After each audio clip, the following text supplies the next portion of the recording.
আসসালামু আলাইকুম সুপ্রিয় দর্শক, আমন্ত্রণ জানাচ্ছি কুকিং ফিউশন বাংলা চ্যানেলের আরো একটি নতুন এপিসোড দেখার। আজকে তৈরি করে দেখাবো নারকেলের মিক্স নাড়ু। অন্যান্য নাড়ু থেকে এই নাড়ুটার টেস্ট অনেক বেশি। আর আজকে এরকম মজাদার নাড়ু কিভাবে তৈরি করতে হয় চলুন দেখে নেই। আর সেজন্য আমাদের লাগবে অবশ্যই নারকেল। নারকেলটাকে আমি এখানে কুড়িয়ে নিয়েছি। এখানে আমি ফ্রেশ নারকেল নিয়ে নিয়েছি। আপনাদের কাছে যদি ফ্রেশ নারকেল না থাকে সেক্ষেত্রে কিন্তু আপনারা ফ্রোজেন নারকেলটাও ইউজ করতে পারেন, তবে ফ্রেশ নারকেল দিয়ে এই নাড়ুটা খেতে অনেক বেশি টেস্টি। আর নিয়েছি এখানে তিল, আর লাগবে আমাদের চাল, যে কোনো প্রকারের চাল হলেই হবে। আমি এখানে পোলাও চাল নিয়েছি, আপনারা চাইলে ভাত রান্নার চাল বা গোবিন্দভোগ পোলাও চাল বা যে কোনো রকমের চাল কিন্তু আপনারা এখানে নিয়ে নিতে পারেন। এখন চালটাকে ভালো করে ভেজে আমি এটাকে ঠান্ডা করে একটি গ্রাইন্ডার দিয়ে গ্রাইন্ড করে নিব। দেখুন আমি গুঁড়ো করে নিয়েছি। আমার কিভাবে এটা গুঁড়োটা কিরকম হয়েছে আশা করি দেখে বুঝতে পারছেন। একদম পুরোপুরি কিন্তু পাউডার হয়নি, কিছুটা পাউডার এবং কিছুটা গোটা গোটা থাকবে। অন্যদিকে আমি একটি প্যানের মধ্যে এখানে আমি তিলটাকেও টেলে নিচ্ছি। অবশ্যই শুকনো তাওয়ায় টেলে নিতে হবে। তিলটাকে টেলে নিয়ে আমি সাইডে রেখে দিব। অন্য একটি পাত্রের মধ্যে দিয়ে দিব ঘি। এখানে আমি 1 টেবিল চামচ পরিমাণ ঘি দিয়েছি। আর দিয়েছি এখানে দুটো ছোট ছোট তেজপাতা। আর এখানে দিয়েছি আমি দারুচিনি ও এলাচ। এগুলোকে একটু ভালো করে ভেজে নিব। যখন সুন্দর একটি সুঘ্রাণ বের হবে তখন আমরা এর মধ্যে নারকেল কোড়া দিয়ে দিব। কোড়ানো নারকেলগুলো এখানে দিয়ে দিতে হবে। চুলার আঁচটা এই পর্যায়ে মিডিয়াম টু লো থাকবে। একটু ভেজে নেওয়া হয়ে গেলে এর মধ্যে দিয়ে দিব গুড়। এখানে আমি আখের গুড় নিয়েছি, আপনারা কিন্তু চাইলে এখানে খেজুরের গুড়টাও ইউজ করতে পারেন। তো আমি আখের গুড়টা দিয়ে খুব ভালোভাবে নেড়েচেড়ে নিচ্ছি।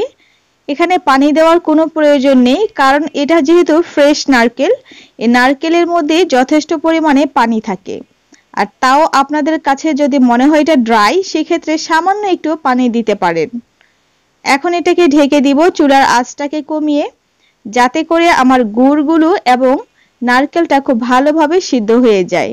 গুড়গুলো কিন্তু অলরেডি মেল্ট হয়ে গিয়েছে। দেখেন কতটা সুন্দরভাবে কিন্তু গুড়গুলো গলে গিয়েছে।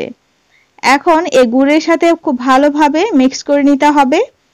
আর নারকেলটাও কিন্তু আগে থেকে অনেকটাই নরম হয়ে এসছে। নারকেলটা নরম হয়ে যাওয়া বা সিদ্ধ হয়ে যাওয়ার পর পুরোপুরি যখন এটা অনেকটা ময়েশ্চার কমে আসবে তখন এর মধ্যে চালের গুঁড়াটা দিয়ে দিতে হবে। এটা কিন্তু চালের গুঁড়া বলতে সেই চালের গুঁড়া না, এটা হচ্ছে ভাজা যে চালটা, যে ভাজা চালের গুঁড়া দিতে হবে। আর দিয়ে দিতে হবে প্রথমে যেই ভেজে রেখেছিলাম তিল, সেই তিলটা। এই তিল ভাজা এবং ভাজা যে চালের গুঁড়াটা দিয়েছি এতে যে কি সুন্দর একটা ফ্লেভার আসে, আপনারা বাসায় তৈরি না করলে বুঝতে পারবেন না। আর এখন দিয়ে দিচ্ছি কনডেন্স মিল্ক। কনডেন্স মিল্কটা দেওয়ার ফলে এটা টেস্ট কিন্তু আরো বেশি বেড়ে যায়। অনেকে প্রশ্ন করতে পারেন কেন ময়েশ্চার কমে যাওয়ার পর আমরা এখানে ভাজা চালের গুঁড়াটা দেব। এর কারণ হচ্ছে ময়েশ্চারটা যদি থাকা অবস্থায় চালের গুঁড়াটা দেওয়া হয় সেক্ষেত্রে চালের গুঁড়াটা নরম হয়ে যাবে, খেতে ভালো লাগবে না। দিয়ে দিলাম এখানে এলাচের গুঁড়া। এলাচটাকে গুঁড়ো করে নিয়েছি। তো আমার এখানে প্রায় 10 মিনিট পর এটাকে ভালো করে কষিয়ে নেওয়ার পর দেখুন আমি হাতে একটু নিয়ে দেখলাম এটা শেপ দেওয়া যাচ্ছে কিনা। তো আমার খুব সুন্দরভাবে শেপ দিতে পারছি আমি, তাই আমি এখন চুলাটা অফ করে দিব।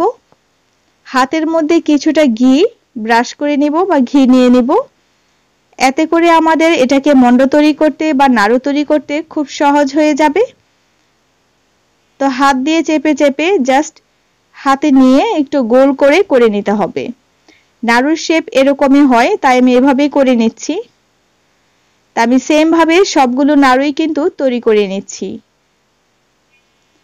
আর নাড়ুটা তৈরি করতে করতে কিন্তু নাড়ু থেকে বা নারকেল থেকে যে তেল বের হয় আপনার আর তেল দিতে হবে না, ওই তেলেই সবগুলো তৈরি করা হয়ে যাবে। তো আমার সবগুলো নাড়ু তৈরি করা হয়ে গিয়েছে। আমি আপনাদেরকে একটু দেখাচ্ছি এটা ভিতরটা পর্যন্ত কত সুন্দর জুসি হয়েছে। এইভাবে তৈরি করে এয়ারটাইট বক্সে আপনারা দীর্ঘদিন সংরক্ষণ করতে পারবেন। ভালো থাকবেন সবাই, আল্লাহ হাফেজ।